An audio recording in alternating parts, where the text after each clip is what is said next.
तो कुछ क्वेश्चन और ट्राई करते हैं। वो तो आसान क्वेश्चन थे, दो तीन क्वेश्चन और आसान मान सकते हो पूरे पेपर में, फिर उसके बाद तो टफ ही क्वेश्चन मिलने वाले हैं, तो बी मेंटली प्रिपेयर। तो अगर मैं अल्फा में से बीटा सब्ट्रैक्ट करूंगा तो क्या हो जाएगा? ये तुम्हारा आ जाएगा 10 से कैंसिल। ये आ जाएगा तुम्हारा 1/2 -2 -3/2 tan इनवर्स। एक सेकंड, यहाँ पे एक और गड़बड़ है, उल्टा है। तो 1/2 tan इनवर्स 2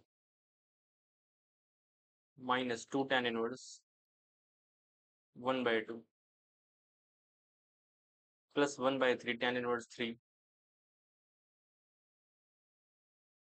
-3 tan इनवर्स 1/3। मेरे को बस कॉट इनवर्स 3 के टर्म्स में छोड़ना है, कहने का मतलब। बाकी मेरे को काट पीट देना है, जैसा उनके अकॉर्डिंग अगर देख पा रहे हैं तो सबसे पहले तो ये चीज समझ आनी चाहिए कि यहाँ पे क्या हो रहा है। 1/2 tan inverse 2 plus 1/3 tan inverse 3 minus tan inverse 1/3 -2 multiplied by tan inverse 1/2 plus tan inverse 1/3 tan inverse 1/2 plus tan inverse 1/3।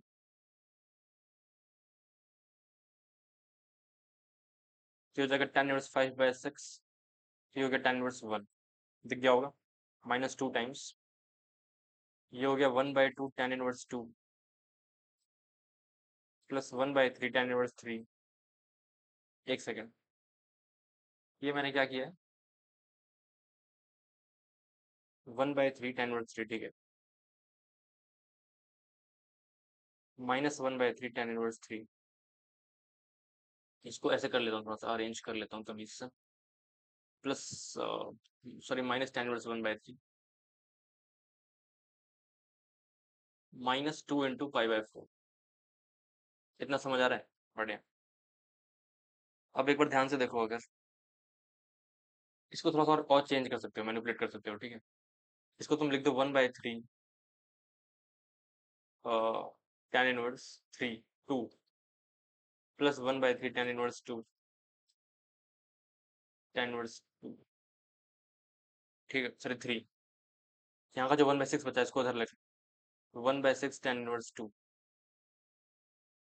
नहीं तो अगर तुमको सिर्फ tan इनवर्स 2 के टर्म्स में लाना है तो तुम एक काम करो, इसको ही चेंज कर लो, ठीक है। इसको 1/2 रहने दो। ये 1/3 है ना, इसको कर लो 1/2। इसको अगर 1/2 करोगे तो क्या होगा, तुमने बेसिकली tan इनवर्स 3 के कुछ टर्म्स एक्स्ट्रा ऐड कर दी। कितने ऐड किए? तो 1/6 tan इनवर्स 3 सब्ट्रैक्ट करना पड़ेगा। ये तुमने सब्ट्रैक्ट कर दिया। रिकॉर्डिंग तो ऑन है ना? हाँ ठीक है, ये तुमने सब्ट्रैक्ट कर दिया। अब क्या बचेगा? -tan−1/3 -π/2, ठीक है। अब थोड़ा ध्यान से देखो, यहाँ पे इसमें से इन दोनों को एज इट इज रहने दो और इसको एज इट इज रहने दो, और अभी इससे फोकस करो। तो इसमें वो वाला फॉर्मूला लग जाएगा, तो pi plus tan inverse x plus Y upon 1 - xy। तो ये आ जाएगा 3π/4।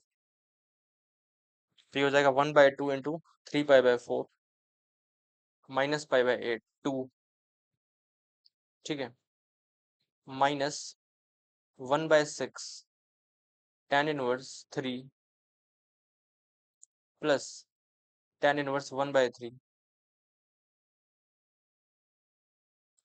ये तुम्हारा हो गया, और ये बचेगा -5/6 tan इनवर्स 1/3। ये बचेगा, जो कि होगा cot इनवर्स 3,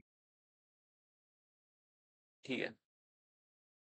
तो ये तुम्हारा देखोगे तो ये कितना हो जाएगा, 3π/8, 3π/8 -4π/8, तो -π/8 और -1/6 इंटू π/2। और ये इसका अगर करोगे तो बेसिकली मॉड्यूल लेना है लास्ट में, तो यहाँ पर भी क्या हो जाएगा प्लस, यहाँ पर भी क्या हो जाएगा प्लस, और यहाँ पे भी क्या हो जाएगा प्लस, तो 5/6 cot इनवर्स 3 हो जाएगा। तो तुम्हारा ये हो गया π/8, π/8 प्लस π/12। तो इसको बाहर निकालोगे तो π/4 इंटू 1/2 1/3, तो 5/6। तो 5 पाई/24, 5 पाई/24 प्लस 5/6 cot इनवर्स 3, ये चीज आ जाएगी। 5 पाई/24 और 5/6, 5 पाई/24, तो P आ गया 5, Q आ गया 24, और तुम्हारा जो R और S है उसको भी ध्यान से देखो, तो R 5 है, S 6 है। R जो है वो 5 है, और जो S है वो तुम्हारा 6 है। इनकरेक्ट बताना है तो P-R, बिल्कुल ये सही है, ये गलत हो जाएगा। Q equal to 4S, Q equal to 4S, तो ये भी सही है, ये भी गलत हो जाएगा। सबको ऐड, P इंटू R ना होगा 25 इक्वल टू 1 + Q, ये भी सही है, तो ये गलत हो जाएगा। और अगर सबको ऐड कर 24 29, 29 6 25, 29 6 35, 35 है 40, तो ये 40 आएगा, 42 दे रखा है, तो ये वाला गलत है। ठीक है, तो ये पेपर के सबसे आसान 6 क्वेश्चन थे। अब उसके बाद भी mental prepare to face tough problems. अबे कहाँ गया भाई वो? देखो सिंगल करेक्ट में हमने 4 में से 5 क्वेश्चन थे, 4 कर लिए। ठीक है, इंटीजर में 2 कर लिए हमने, 4 2 6 क्वेश्चन कर रहे हैं टोटल।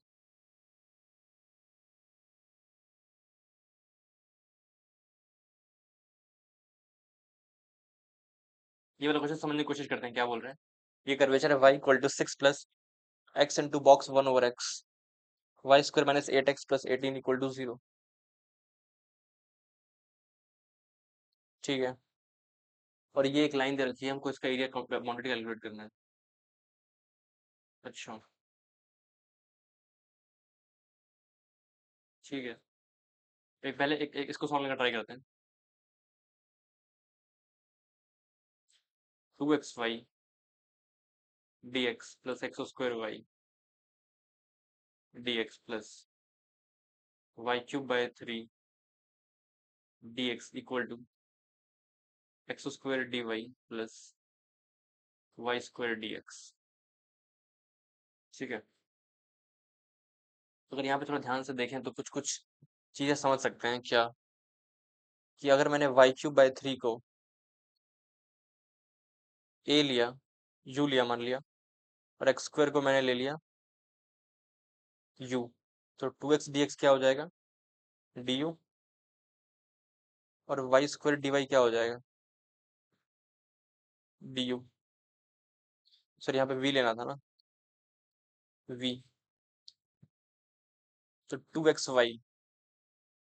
ठीक है, इतना कुछ कुछ दिमाग में चल रहा है। और और थोड़ा सोच सकते हैं। पहले बात तो इन दोनों को ध्यान से देखना। नहीं, इन दोनों को नहीं, एक्स स्क्वायर वाला टर्म नहीं आ रहा ना, एक्स स्क्वायर वाई चाहिए। अच्छा अच्छा, वाई स्क्वायर का है यहाँ पे, लेकिन dx के साथ है। ओके, अब ये क्वेश्चन हमने किया था यार, कुछ तो इसमें फिर से सोचना पड़ता है।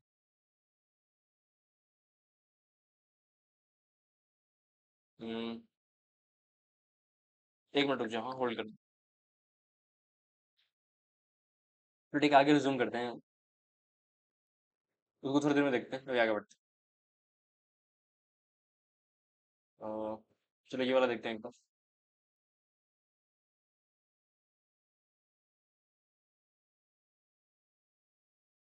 उसमें पेयरिंग थोड़ी ढंग से करनी पड़ेगी, कोई बात नहीं, क्लास में देख लेंगे क्या दिक्कत। स्टक तो नहीं होना। ओके,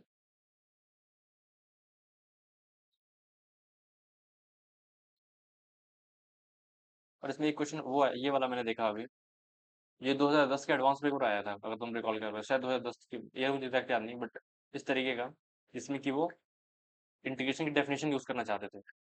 डेफिनेशन मतलब कि बेसिक डेफिनेशन, कि कब एरिया एक पर्टिकुलर वैल्यू से ज्यादा चला जाएगा, कब कम कम चला जाएगा। अगर तुम डायरेक्टली इसका जनरल टर्म लिखोगे तो क्या होगा, r⁵ by n⁶ summation going between r is equal to 1 to n, इसमें इसमें n तक, और इसमें लिखोगे तो r इक्वल टू 1 से लेके n-1 तक। सही है, r⁵ by n⁵ into 1/n। इसमें क्या हो रहा है कि जो आउटर वाली बाउंड्री बाउंड्री वो भी इंक्लूड हो रही है, तो इसमें इसमें जो स्ट्रिप्स बनती है ना, अगर 0 1, अगर यहीं से स्टार्ट और बाद वाला भी कवर होता है, ऐसा ऐसा वाला भैया बनता है। ऐसा वाला बनता है। अगर तुम आउटर मोस्ट वांटेड इंक्लूड करते हो तो हल्का सा एरिया एक्स्ट्रा आता है, कहने का मतलब।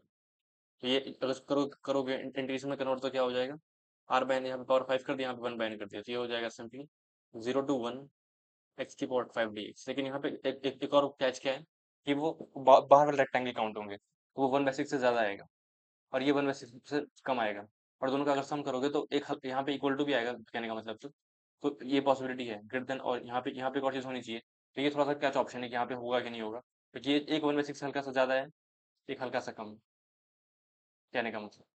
एक रिलेटिवली एक रेक्टेंगल सारे बाहर ही बन रहे हैं, तो कह सकते हो कि तुम्हारा ये जो ऑप्शन है ये भी करेक्ट है, क्योंकि ये बस हल्का सा ही कम होगा। तो लेकिन फिर भी नहीं कह सकते, थोड़ा सा उतना श्योरिटी नहीं रहती, बट ये श्योर रहता है। तो ये काउंट कर ले रहा हूँ मैं इस बार तो, बट आई नॉट श्योर कि ये काउंट करेंगे कि नहीं आंसर की। ठीक है, तो एक तो ये हो गया। और ये वाला क्वेश्चन क्या कह रहा था हमने इस टाइम किया पढ़ रहे थे, तो दो टेंजेंट्स हैं, तो फिर समझते हैं क्वेश्चन को, नहीं वो छोड़ देंगे, कोई दिक्कत नहीं। ये हो जाएगा तुम्हारा +y = 2, ये इससे तुम्हारे परपेंडिकुलर टेंजेंट हो गए, इंटरसेक्शन कितना आ जाएगा तुम्हारा 2,0, ये लाई कर रहे हैं, और इस पॉइंट से अगर तुमने परपेंडिकुलर ड्रॉप किया डायरेक्ट्रिक्स के ऊपर, डायरेक्ट्रिक्स किसके परपेंडिकुलर होगी, अच्छा इसके पैरेलल होगी, ओके। तो यहाँ से तुमने परपेंडिकुलर, ये पॉइंट आ गया 2,0, एक पॉइंट आया डायरेक्ट्रिक पे, कहने का मतलब। ये तुम्हारा 1,1 हो गया, ये तुम्हारा 4,2 हो गया, ठीक है। इस पे से परपेंडिकुलर ड्रॉप कर दिया, और ये तुम्हारा फोकस एस मान लिया। तो दिस लेंथ अगर तुमने ओके ओके ओके, फोकस भी नहीं पता हमें।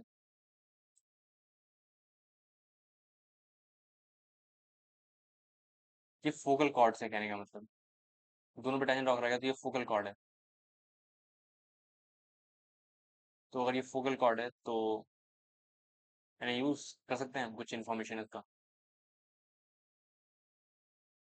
फोकल कॉर्ड,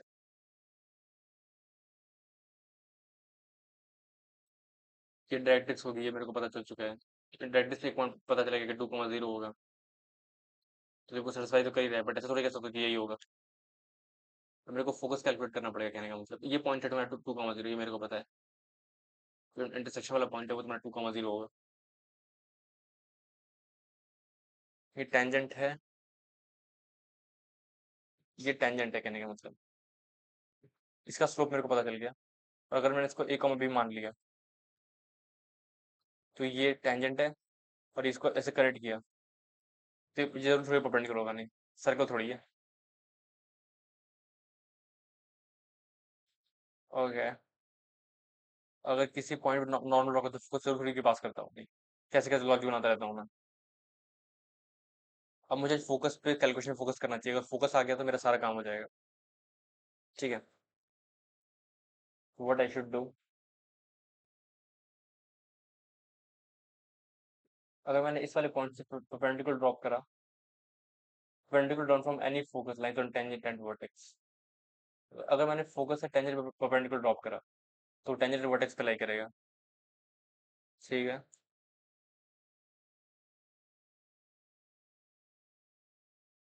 और अगर मैंने इसको करंट कर दिया, तो ठीक है। तो अगर आइडिया नहीं मिल रहा तो छोड़ दिया क्वेश्चन, कोई दिक्कत नहीं, आगे बढ़ते हैं। ये वाला क्वेश्चन क्या बोल रहा है, if the C is a natural number and is divided into two groups 1 2 3 4 7 8 9, अच्छा। फिर उसके बाद क्या गया, तो देखो पहले वाले में कितने नंबर्स हैं, पहले वाले में 1 है, दूसरे वाले में 8 है, तीसरे वाले में कितने हैं, 27 हैं। तो क्यूब्स के टर्म्स में बढ़ते जा रही है संख्या, ठीक है। तो फर्स्ट टर्म अगर तुमको तो बोला कि total number of groups, total number natural number in the first N group, first N group में कितने होंगे total, total number of numbers in the first N group. तो देखो पहले में 1 है, दूसरे में 8 है, तो एन तक जाओगे तो बेसिकली 1 क्यूब प्लस 2 क्यूब से सो ऑन, लास्ट वाले में एन क्यूब टर्म होंगे, तो इसका सम कितना होता है। ये तो आसान क्वेश्चन है, और फिर तुमको फर्स्ट टर्म कैलकुलेट करना है उस वाले का, अच्छा अच्छा। तो देखो पहले फर्स्ट टर्म क्या है 2, 1, फिर क्या है 2, फिर क्या है 10, और फिर क्या है 37। देखो ये गैप कितना आ रहा है 1, ये गैप कितना आ रहा है 8, ये गैप कितना आ रहा है 27। तो जो डिफरेंस आ रहा है वो तुम्हारा क्यूब आ रहा है। तो अब तुम डिफरेंस लोगे तो वो तुम्हें समझ आ रहा है मैं क्या बोल रहा हूँ। जैसे मैं बताता हूँ मैं क्या बोल रहा हूँ, देखो। तो एक सेकंड रुको, the sum of numbers in the nth group, अब तुमको nth ग्रुप पे बेसिकली बात करनी होगी, क्योंकि अगर तुमने ये कंक्लूड कर लिया कि एन ग्रुप में फर्स्ट में एन है, दूसरे में 8 है, तो एन ग्रुप जो nth ग्रुप होगा उसमें इतना श्योर है कि जो नंबर ऑफ नंबर्स होंगे वो एन क्यूब होंगे। अगर मैंने फर्स्ट टर्म कैलकुलेट कर लिया उसका, फर्स्ट टर्म लेट से मेरा फर्स्ट टर्म अल्फा है, तो alpha plus one so on so fourth, जो वो नंबर है उसमें मेरे को क्या करना है, alpha plus N minus one add कर देना है, कि टोटल एन नंबर हो जाएंगे, कहने का मतलब।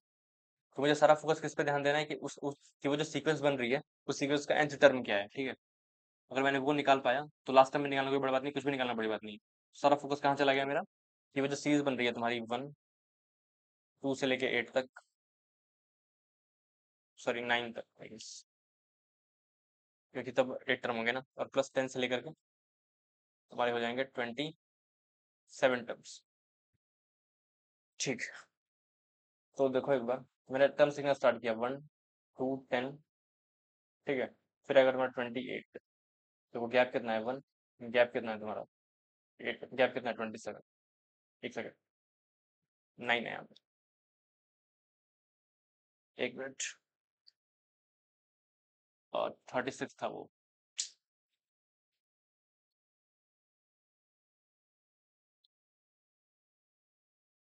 और ये तुम्हारा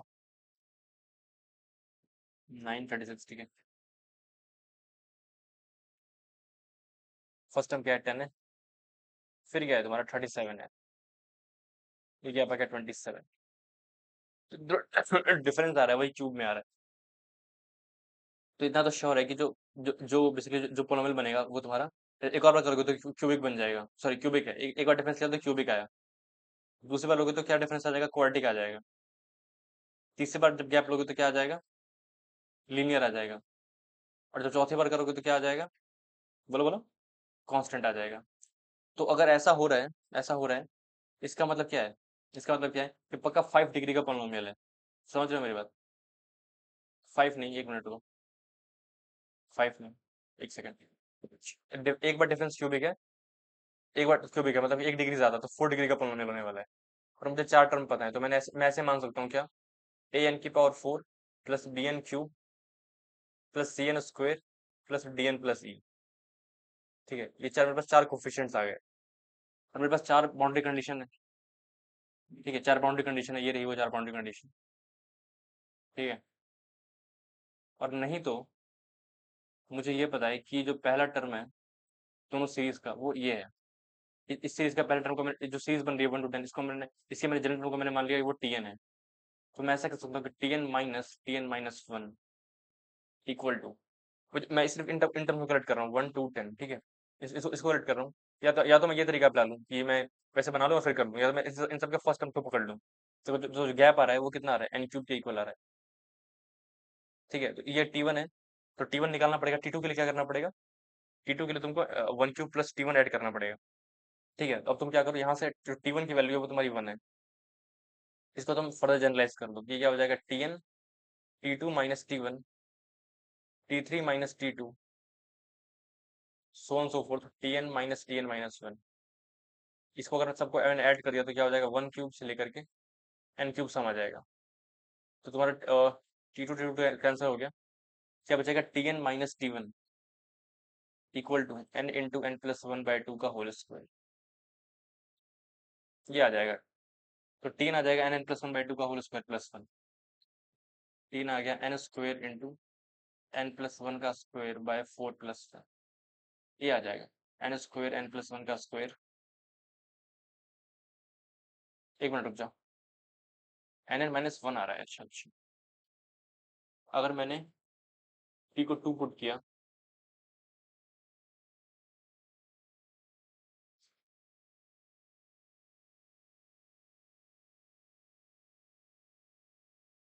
ये मेरा Tn है, अगर तो मैंने n को 1 पुट किया तो क्या आना चाहिए, अगर n को 1 पुट किया तो सेकंड वाला टर्म आ रहा है, ठीक है। n को पुट करने पे सेकंड वाला टर्म आ रहा है, अच्छा अच्छा। तो मतलब ये n को n-1 से रिप्लेस कर दूंगा तो मैच कर जाएगा, ठीक है। इसका मतलब n को n-1 का स्क्वायर इंटू n² बाय 4 + 1, ठीक। इसका मतलब ऑप्शन नंबर 20 करेक्ट। तो लास्ट टर्म क्या होगा यहाँ पे मेरे को बस, कितने टर्म हो गए, ये तो पहला टर्म है, और आगे n-1 टर्म और जाऊँ तो n-1 टर्म्स और ऐड करने हैं, इस वाली सीरीज में n-1 और ऐड कर दूं तो लास्ट टर्म आ जाएगा। उसमें टर्म्स कितने होंगे टोटल, पहले वाले सीरीज में कितने टर्म थे, एक दूसरे में कितने थे, 8, एन क्यूब टर्म्स होंगे, ठीक है। तो मुझे N cube minus one term आगे और आ जाना होगा, तो ठीक है, ये भी सही है आई गेस।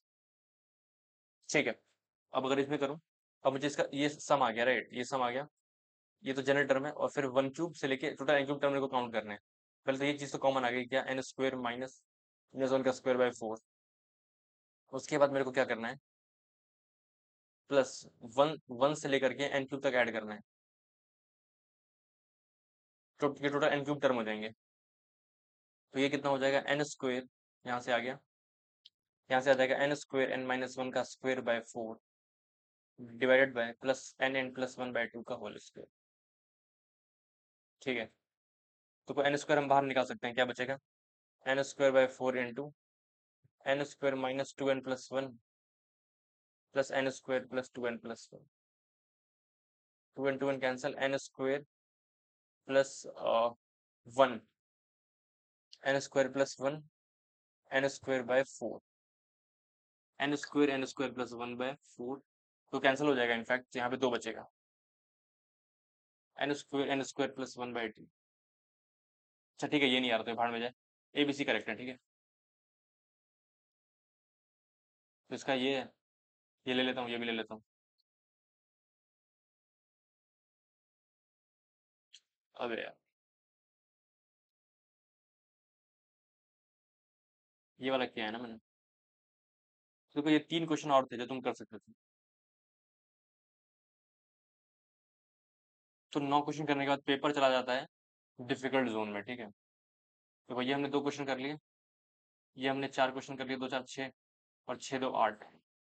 अब इस 8 के बाद ये एक्सपेक्ट मत करना कि पेपर तुम्हें आसान लगने वाला है। 8 क्वेश्चन कर लिए पेपर में, अब तुम अच्छे से क्वेश्चन ही तुम्हें मिलने वाले हैं, ये मान के चलो। तो यू शुड स्टक, और हम ये करेंगे बाद में। Thank you.